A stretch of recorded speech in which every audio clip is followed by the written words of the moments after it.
welcome back to my channel. Today I am doing a Halloween weekend Spooktober Camp Crystal Lake reading vlog. So I'm not going to go into too much detail about the readathons. I'll tell you what prompts I've read the books for, and then I kind of tell you about the book, I guess. Let's get started.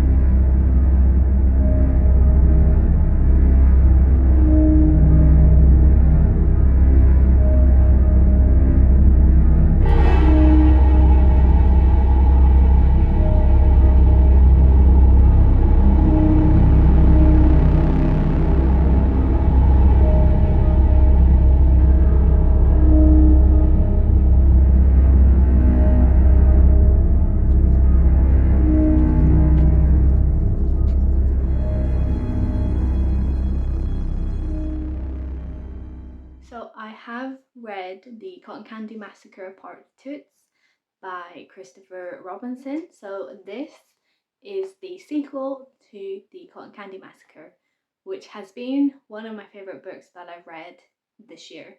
I was super keen to get this read. So before I tell you about the book, this was read for Camp Crystal Lake reading prompt to read an indie book.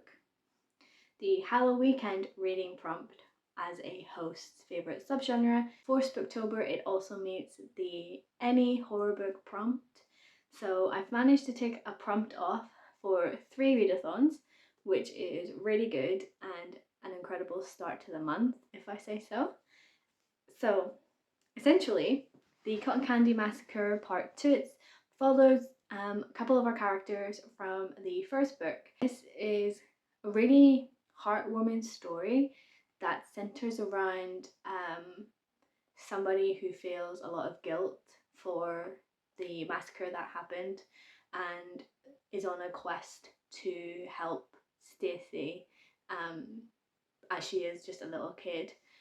For me, I really enjoyed that this story was centered around Stacey and Lee, mainly because Stacey, for me, I feel like was one of my favourite characters in the overall story. So it's quite interesting to know that from talking with the author that Stacey wasn't originally planned for the story. He thought it up whilst he was writing and just knew that he had to include her. So the fact that we could have had the Cotton Candy Massacre without Stacey is kind of like really odd, but I'm so glad that she is included, and the author decided to write this incredible story about a child who faces a lot of loneliness in her life, even before she gets turned into a werecoin. And within this book, we delve deeper into that sense and how it translates into her life as a wereclown. So yeah, this one was beautifully written. Again, I really loved how Stacey was like the main character in this, and we get to follow her journey, and how creepy she made like Franklin's funhouse. I just loved this. This one was more brutal, I think, than the Cotton Candy Massacre. It's much shorter than the Cotton Candy Massacre, but it packs a punch, and I thoroughly enjoyed reading it. It was incredible. If you love slashers and you love a really cinematic story, but with themes of like human nature, then I feel like you'll really enjoy this. So I've given this 5 stars.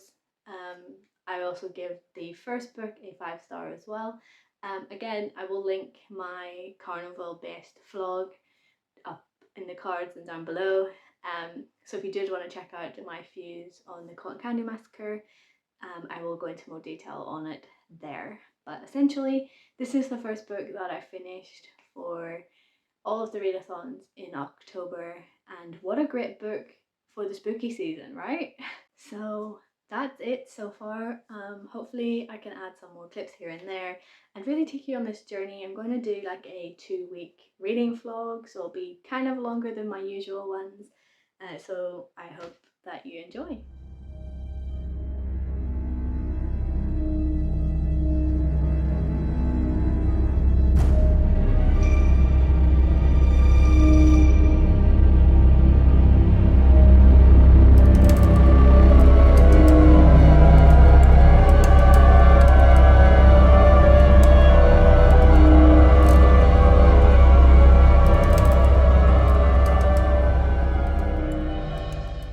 So now I am here to tell you about the books that I have just finished this week. I didn't film any clips of me reading the arc that I had to finish, which was called Last Light by Chris Koppel. This one was a NetGalley thing that I had to read, so I finished that, sent my review and everything for those. Last Light is like a collection of short stories that have horrors in the everyday life. So it's really interesting. If you'd like to see a review on that, do let me know. But I have submitted that already. I've also finished 2 other books for these readathons. I'm going to try and remember the prompts that I read them for. The first one that I want to tell you about is my absolute favourite that I've read recently, and that's The Hunting of Alejandra by Fee Castro. This book was incredible. I thoroughly enjoyed reading this. It was so suspenseful and filled with dread, but also social commentary on what women go through in life, as well as dealing with generational trauma and overcoming depression, unaliving thoughts. So it's really deep and goes through a lot of those areas. And I find it beautiful how she deals with everything, coming to terms with discovering her past and then doing everything in her power to overcome this generational trauma that is faced throughout the women in her life or in her ancestral line. So I loved this. The writing was beautiful, very literary fiction, but literary horror, because it does have a lot of those elements in it. So it's essentially about a woman who is haunted by this demon, and it also deals with the curse that she has and how she's trying to overcome it and grow as a woman in society. So I loved this, really enjoyed reading it and the reading experience.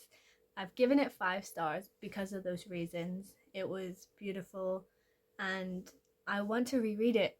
Honestly, it was so beautiful. So this book is coming out in the UK on the 17th of this month, so maybe by the time that this video goes out it's already been published, so do pick up a copy if you're interested. And the readathons / prompts that I read this for was the anticipated book for Halloween weekend, and I also read this for Spooktober, for the prompt a past present timeline, and it's a cover that I love for Camp Crystal Lake.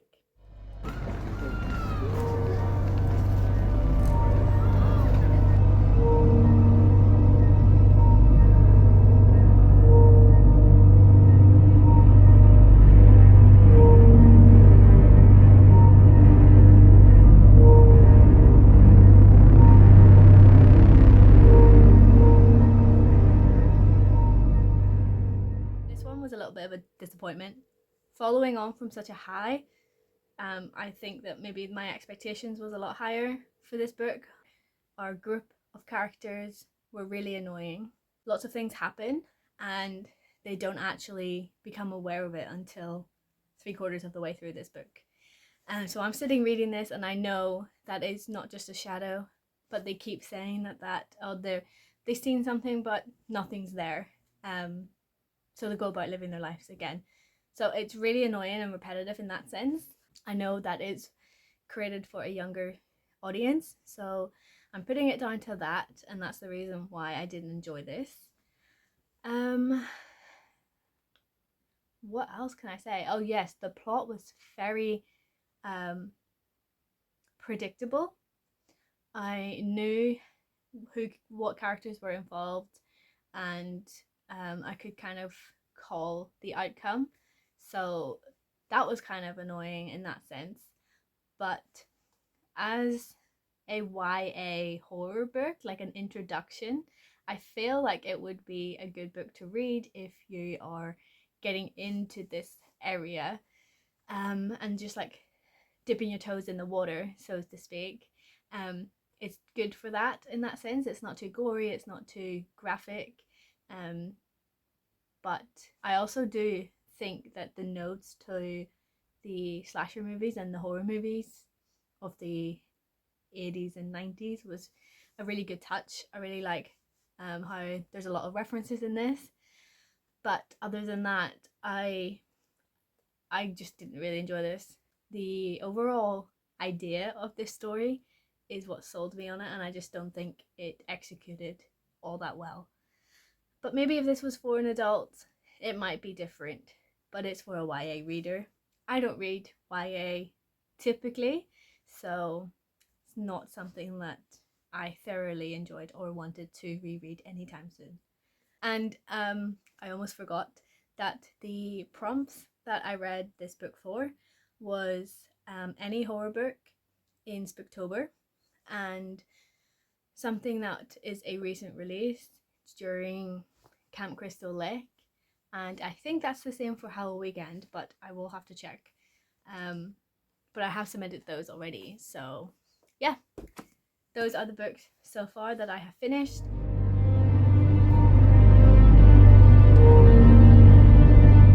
So I'm jumping in here to tell you a little bit about the books that I'm currently in the middle of reading, that I'm hoping that I'm finishing this week. So I have started all of my books for October. I've gotten like maybe 4 of them finished and a chapter into the remaining 4. So I was trying to figure out which ones were kind of appealing to me at the time. I felt myself reaching burnout with all of the books, and I wasn't really wanting to read anything. So I picked up a book that's on the TBR, read a chapter, and determined if that was something that I wanted to read. And 2 of them weren't at the time, but I have picked up 2. One is episode 13 by Craig DeLuey, and the other is Mina and the Undead by Amy McCall. So I'm reading both of these at the same time. I'm further along in episode 13 than I am in Mina, but I started this on my journey to Edinburgh and the whole trip back from Edinburgh. So I am around 200 pages into this story, and I find it really intriguing. I really love the gothic element of like this found footage style plot. This is like a paranormal team who go to a haunted house to film and get content and create this final episode 13 of their show. I don't really enjoy books that have multimedia in it. I'm not sure why. I just feel like I don't get pulled into the story all that well, and I do feel that with this book, unfortunately. But I am enjoying it. I'm just not loving it. For me, I don't feel like the multimedia aspect does a lot for building the dread or the atmosphere. Maybe I just need to read more into this because I'm just about halfway, and yeah, I kind of just want more from this, but we shall see. I am hoping to read some more of this over the next few days. I've had this book on my shelves since February, so yeah, I'm so glad that I finally got around to picking it up. But I don't think it's living up to my expectations that I had for it. I just want to see where my thoughts go for this once I read some more or when I finish it. And then the other one is slightly different to episode 13, and obviously that is Mina. So Mina is a YA book that follows Mina as she visits and stays with her estranged sister Libby during the summer, and she works in this murder mansion, this haunted mansion with her sister, but there is a death. So this started out like a murder mystery, like an Agatha Christie story, and I was really loving that. Like I am only about 100 pages in. I'm 89 pages into it, and we're learning about the vampires and New Orleans, and this is really intriguing because I really love how Amy is setting this up and how she writes this setting. It really pulls you into the area and the time period as well. So I really enjoyed this, loving it so far, which is quite surprising because I don't really enjoy YA stories. For me, it's not well drawn out, and a lot of dialogue in YA books annoys me. As you can tell from the last clip. I don't know if you can hear, but it's like storming outside, and it's so fitting that I'm doing this spooky roundup video. But yeah, storming again. So anyway, I am loving this story so far, really intrigued to see where it goes. It's obviously a vampire based story. Just really liking this, and I'm really hoping that this is going to be one that I enjoy, because I don't usually enjoy YA, so it'll be nice to actually like one. So those are the two books that I'm currently in the middle of. I will film some bits here and there of me reading them, and hopefully I can finish both of them relatively quickly, and then I'll only have 2 more books left on my TBR. So yeah, I will check back in with you again soon.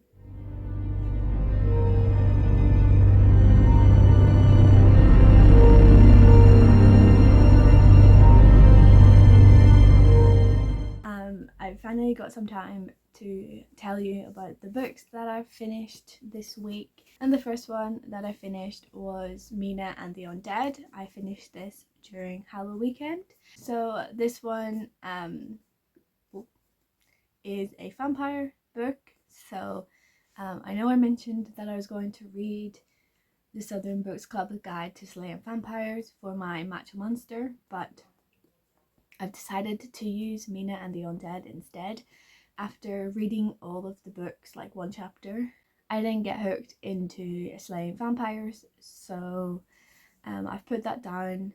I will finish it by the end of the month. I'm just not choosing to read it just yet, which is why I chose Mina to fulfill that monster prompt, because I did spin a vampire on Lexi's will. And I'm actually really glad that I read this.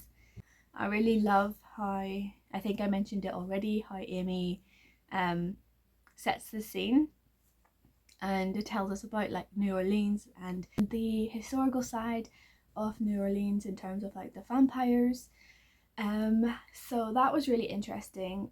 It made me want to go and visit this place even more now. So essentially this story follows Mina, who is 17 years old, as she goes and stays with her sister Libby in New Orleans during the summer of 1995, and there is a murder that happens within the workplace that they're both working at, this murder house, which is like a museum about New Orleans and all the death that happens there, and also like the vampire trope as well. And so we follow Mina as she tries to like solve the mystery and help her sister. So that's not a spoiler, it's on the back of the book, but essentially that's the story and that's the plot. There's loads of like intricate details and things like that thrown in. I really love the dialogue in this. It was actually something that I would expect of a YA book, whereas the other book, You're Not Supposed to Die Tonight, that didn't seem like natural dialogue, where I think this one has. So that's where like the difference for me comes. I actually enjoyed listening to what they're saying, and yeah, so the story I thought was really good. I'm kind of bummed that I didn't buy the sequel at the same time when I bought this. I was going to, and then I thought, well, it's a YA book. I don't usually love YA, so I'm just going to get the first one and then see if I like it. So yeah, I'm definitely intrigued to continue this series, and I thought it was a good read, especially for a quick book. Like, it's over 200 and odd pages. It's almost 300 pages, but I read it in like 2 days. So it's a super fast read, and it got intense near the end of the book. The last like 90 pages is where all of the action comes in. And yeah, it's really good. So I'm glad that I read this one. And so the prompts that this is fulfilling, I already mentioned the Match a Monster for Halloween weekend, because I did finish this during that period. For Camp Crystal Lake, I read this one as a stealing prompt, so it's not my team's prompt, and that is Jigsaw's Read a Red cover. And also for Spooktober, I'm stealing a prompt as well, and this is a Team Killers prompt, which is a house on the cover, and there is a massive house on this cover. So those are the prompts that I read this for, and yeah, I'm going to tell you about the other one. So the next book that I finished most recently, and that is episode 13 by Craig DeLuey. This one was an anticipated release for me. It was mentioned all the way back in like the end of 2022 in my video, so I will link it in the cards.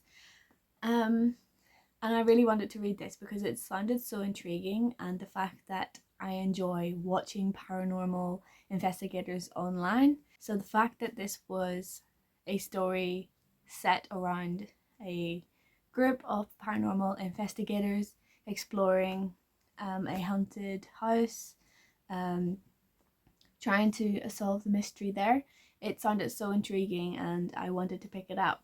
So this one, for me, I think I did already mention when I did my little like update clip that this one has a lot of multimedia in it, and it's difficult to, for me anyway, to truly get sucked in to the story, and more specifically the characters. The journal articles, in my opinion, felt like they could have been written by the same person, whereas there is like 5 different people writing these journal entries. They all sounded the same, so it didn't feel like any of the characters had like their unique take. There was no real like distinction as to the characters' personalities, and that's kind of like a letdown for me, because this story is only told through these elements. We have text messages, footage, transcripts, journal entries, emails, and that's the only way we are piecing this story together. So the fact that none of the characters had distinctions in their writing or how they write, it was just off-putting.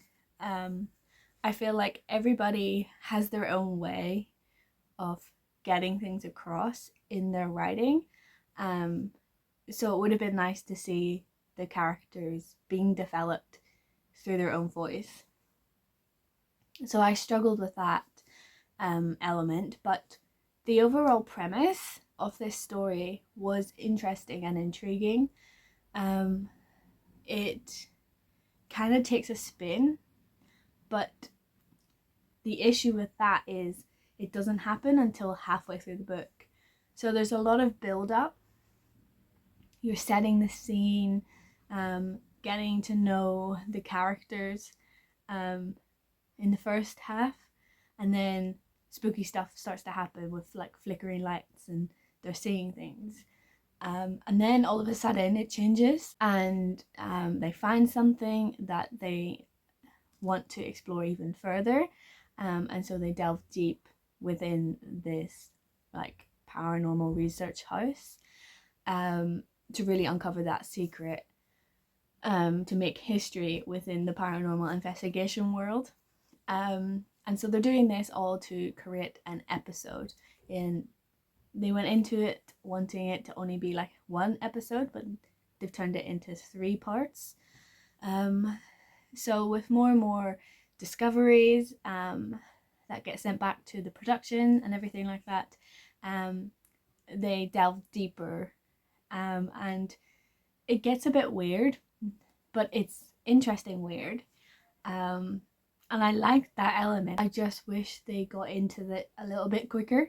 It was a little bit of a struggle in terms of getting really hooked in the story and feeling like I was in it.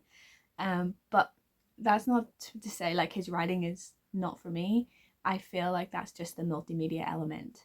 I don't usually enjoy books that are just solely multimedia. I find it difficult to really get myself in the story, and I did feel it with this one. So yeah, I think I've given this a 3-star because, like I say, it was an average read for me. Nothing over the top, nothing spectacular, but it was still like an enjoyable-ish read, and definitely worth the time. If you're interested in multimedia stories, then yeah, I think this one is an interesting read. And so for this, I was counting this for a mostly black cover, but I'm not sure. It screams very green to me up at the top. So instead I'm going to submit another indie book. So yeah, I'm going to submit this as a indie book for Camp Crystal Lake again. And then also for Spooktober, I'm stealing a prompt from King Killer again, and that's going to be one with multiple like POVs. And so there is that. We have loads of different journal articles from our different characters in here. And that's it. It doesn't fit a prompt for Halloween weekend because I didn't actually finish it during Halloween weekend.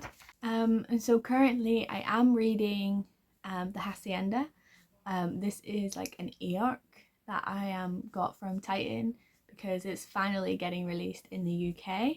So I'm really excited. I love these types of stories, so I needed to submit my request on NetGalley for that, and was so happy that they approved me. So I am about 34 pages into The Hacienda, and it's so good so far. Really loving it. I'm not sure if I'm going to include them in this video because it's already really long as it is. So thank you so much for watching this video. I hope you have enjoyed seeing the books that I've been reading for all of these amazing readathons. Again, the hosts will be linked down below so you can go and check them out. And I feel like it's been successful so far. 3 weeks worth of reading, and I've read like 7 books, so it's really going well. And I guess we have like 1 week left. So yeah, tell me in the comments what you've been reading for which readathons. I would love to spark up that conversation, and I will catch up with you again soon. So until next time, keep your pages turning and embrace the darkness. Bye!